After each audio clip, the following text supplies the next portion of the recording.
ऐसा कहा जाता है कि हम हर वक्त आत्माओं में घिरे हुए होते हैं।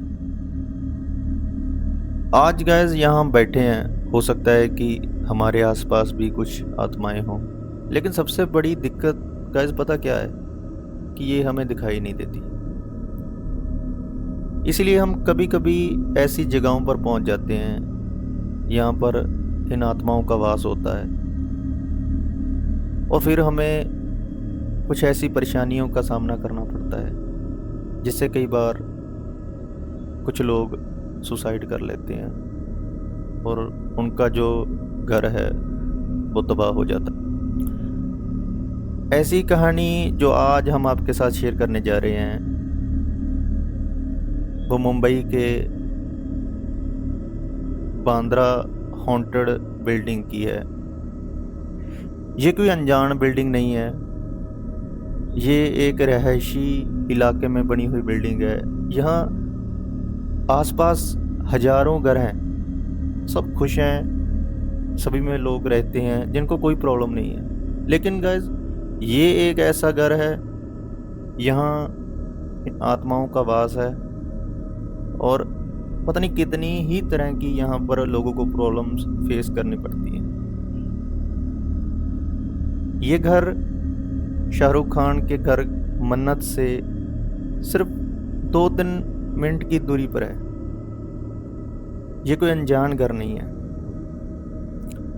मुंबई में रहने वाले सभी लोग इस घर के बारे में अक्सर ही जानते हैं और की जो प्रचलित कहानियां हैं उसके बारे में जानते हैं। और मुंबई की दो चीज़ें बहुत फेमस हैं, एक तो ट्रैफिक और दूसरा यहाँ की बारिश। अगर गाइस बारिश के वक्त किसी को घर चेंज करना पड़ जाए तो ये किसी आफत से कम नहीं। ऐसा ही एक शख्स जितेश जो गुजरात से आया और उसे घर शिफ्ट करना पड़ा इस बारिश के मौसम में। उसने कई घर ढूंढे और एट द एंड उसे बांद्रा में ये फ्लैट मिला जिससे सी व्यू दिखता था। और ऐसा लग्जरी फ्लैट हर कोई लेना चाहता है, यहाँ से सी व्यू दिखाई दे। जितेश ने भी जब पहली बार इस घर को देखा तो उसे पसंद आ गया और उसने ओके कर दिया कि वो अब यहीं पर रहेगा, क्योंकि बहुत लग्जरी घर था वो। सभी लोग लग्जरी घर में रहना पसंद करते। ठीक है, उसकी फैमिली भी गुजरात की थी और वो भी मुंबई में शिफ्ट होना चाहती थी क्योंकि वो यहाँ के लाइफस्टाइल से बहुत प्रभावित थे और वो अपने बिजनेस को भी थोड़ा बढ़ाना चाहते थे। जितेश का एक छोटा भाई था करण और उसकी फैमिली, सभी इस घर में आके शिफ्ट हो जाते हैं। सब कुछ सही चल रहा था,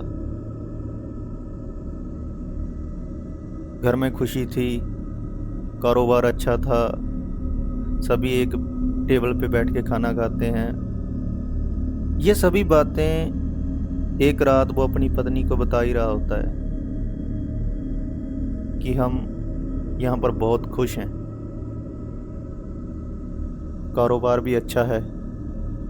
लेकिन गाइस उनके पीछे एक आदमी ऐसा खड़ा था जो ये सुन रहा था और उससे ये सब चीज़ें अच्छी नहीं लग रही थी।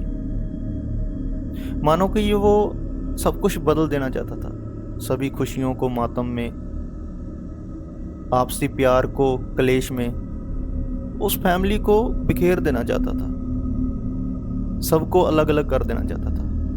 और वो कोई आम आदमी नहीं था, वो थी एक प्रेत आत्मा।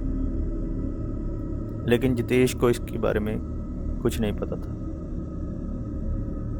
एक दिन गाइस क्या होता है, जितेश का छोटा भाई करण वो अक्सर ही लाइव स्ट्रीमिंग करता है, गेम खेलता है।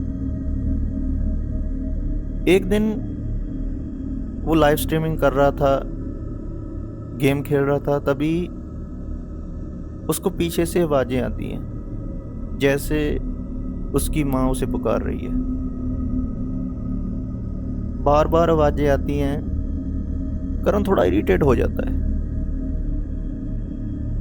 और वो बीच में ही छोड़ के अपनी माँ के पास जाता है तो बोलता है कि आप क्यों मुझे परेशान कर रहे हो? आपको पता नहीं चल रहा मैं लाइव स्ट्रीमिंग कर रहा हूँ? लेकिन उसकी माँ बोलती है कि मैंने तो आपको आवाज़ लगाई ही नहीं, मैं तो टीवी देख रही हूँ। तो करण इग्नोर करता है, ठीक है कुछ होगा, और वापस वो आके गेम खेलने लग जाता है। लेकिन गाइस अभी भी उसे कुछ आवाज़ें सुनाई दे रही थी। सिर्फ उसे ही नहीं, उसके साथ जो लाइव में थे उसके फ्रेंड, वो भी बोल रहे थे कि पीछे से कुछ आवाज़ें आ रही हैं। ठीक है, वो इग्नोर करते हैं। शाम को जब वो खाने के लिए टेबल पर बैठते हैं तो करण सभी को बताता है कि आज उसके साथ जो हुआ। वो सभी उस पर हंसने लगते हैं और जितेश उसको बोलने लगता है कि थोड़ा गेमिंग से बाहर आ, इस गेम की दुनिया से बाहर आ, ये सब तेरा वहम है। तो ठीक है, करण भी इग्नोर कर देता है। रात होती है, करण फिर अपने बेडरूम में चला जाता है और वो फिर से लाइव स्ट्रीमिंग करता है। गाइस अब जो हुआ करण के साथ वो नॉर्मल नहीं था। वो सिर्फ करण ने नहीं देखा। जब वो लाइव स्ट्रीमिंग कर रहा था तभी उसके चैट बॉक्स में मैसेज आता है कि आपके बेड पर कौन बैठा है, हमें दिखाओ, क्या वो आपका रिश्तेदार है? ऐसे ही करते करते कई लोग उसको मैसेज करने लग जाते हैं, कौन है, हमें दिखाओ, क्या वो आपका रिश्तेदार है, हम भी देखना चाहते हैं। लेकिन जब करण पीछे मुड़ के देखता है तो गाइस उसके होश उड़ जाते हैं। एक ऐसा आदमी बेड पे खड़ा था जो बिल्कुल बेखौफ था, मानो उसे किसी का डर नहीं। और वो कोई आम आदमी नहीं था, देखने में ही वो कोई प्रेत आत्मा लग रही थी।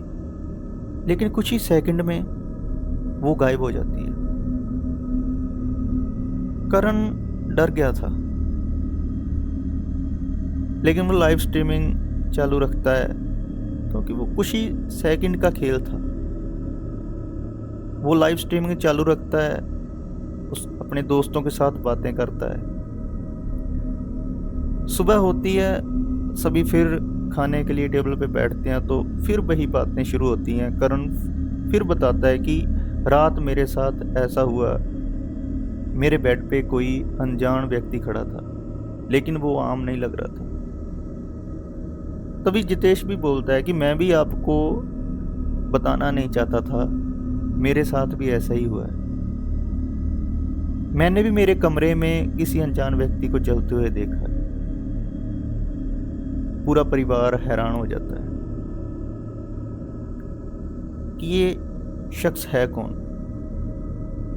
ऐसा ही चलते रहता है। लेकिन गाइस उस घटना के बाद उनके घर में क्लेश, कारोबार में कमी और सेहत भी ठीक नहीं रहती किसी की। हर रोज हॉस्पिटल के चक्कर लगते हैं, कभी कोई बीमार हो पड़ गया, कभी कोई बीमार पड़ गया। कारोबार भी पहले जैसा नहीं रहा, एक दूसरे में लड़ाई झगड़े। इवन के गाइस फैमिली के साथ तो होना ही है, जितेश की अपनी वाइफ के साथ भी ऐसे झगड़े हो गए कि वो जितेश के माता पिता को लेकर वापस गुजरात चली जाती है जितेश को छोड़ के। अब वो वहाँ रहने लगते हैं। उनको ये लग्जरी लाइफ बिल्कुल पसंद नहीं आई। जितेश का छोटा भाई करण, वो भी इस घर को छोड़ के चला जाता है क्योंकि उसको भी फ़ौरन पढ़ाई के लिए दूसरे शहर शिफ्ट होना था। अब इस घर में सिर्फ जितेश रह गया था अकेला, बिल्कुल अकेला। लेकिन उसके साथ थी आत्माएं। लेकिन जितेश को ये सब का पता नहीं था। जितेश की रूटीन लाइफ वैसे ही चलती है, ऑफिस जाता है, फिर से आता है, सो जाता है। लेकिन उसके साथ ऐसी ऐसी घटनाएं होने लगती हैं जैसे कोई उसे पुकार रहा है, मानो कि उसकी माँ उसे आवाज़ लगा रही है, उसकी पत्नी उसे बुला रही है। कभी कभी लगता है कि जैसे करण उसको आवाज़ लगा रहा है, लेकिन वो तो यहाँ पर गाइस है ही नहीं थे, तो आवाज़ कौन लगा रहा था? जितेश को भी महसूस होने लग गया था कि यहाँ पर कुछ तो ऐसा है। मैं जब से यहाँ आया हूँ, इतनी लग्जरी लाइफ, इतना ऐशो आराम होने के बावजूद मेरे दिल को सुकून नहीं है, मुझे खुशी नहीं मिल रही। ये ऐसे ही तो नहीं हो सकता। कुछ तो यहाँ पर है जो मुझे दिखाई नहीं दे रहा।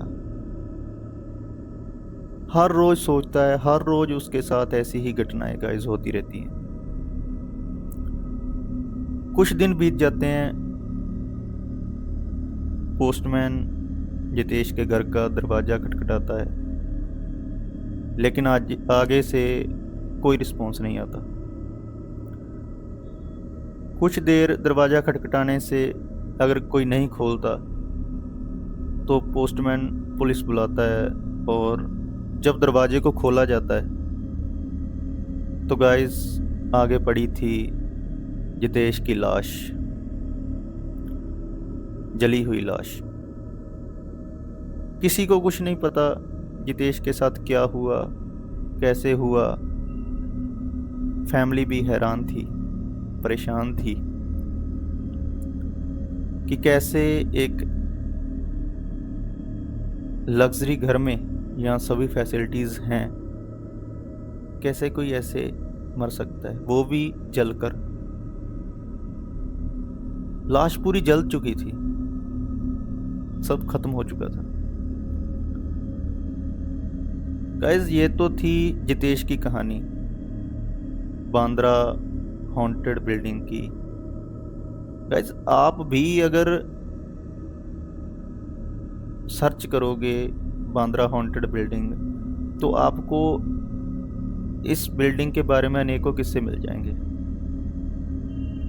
बहुत सारे आर्टिकल इस बिल्डिंग पे ऊपर छपे हुए हैं। गाइस इस वीडियो के एंड में आपको मैं बताना चाहता हूँ कि अगर आप कहीं भी घर शिफ्ट करते हैं, नई जगह पर जाते हैं, तो पहले उसके बारे में ज़रूर पता कर लें, उसका इतिहास ज़रूर पता कर लें। ये जो बिल्डिंग है, कहा जाता है कि इसके नीचे कब्रिस्तान है। कब्रिस्तान को उखाड़कर इस बिल्डिंग को बसाया गया था। सो कितनी ये सच्ची है, कितनी ये झूठी है कब्रिस्तान की कहानी, ये तो हम नहीं कह सकते। लेकिन आज भी वहाँ पर इन आत्माओं को देखा जाता है, लोग परेशान हैं। गाइस वो आत्माएं तो हजारों सालों से यहाँ पर हैं, लेकिन हम उनके घर में एंटर करते हैं, हम आज आए हैं, वो तो हजारों सालों से हैं। हम उनको वहाँ जाकर परेशान करते हैं, लेकिन जब वो हमें परेशान करती है तो गाइस जिंदगी खत्म है, सब कुछ खत्म हो जाता है। सो कभी भी आप नया घर देखते हैं सो प्लीज़ उसका इतिहास जान लें, उसके बाद आप अपना डिसीजन ले सकते हैं। सो गाइस ये थी जितेश की कहानी। अगर आपके पास भी कोई ऐसी कहानी है जो रियल है तो आप हमारे साथ शेयर कर सकते हैं। Thank you.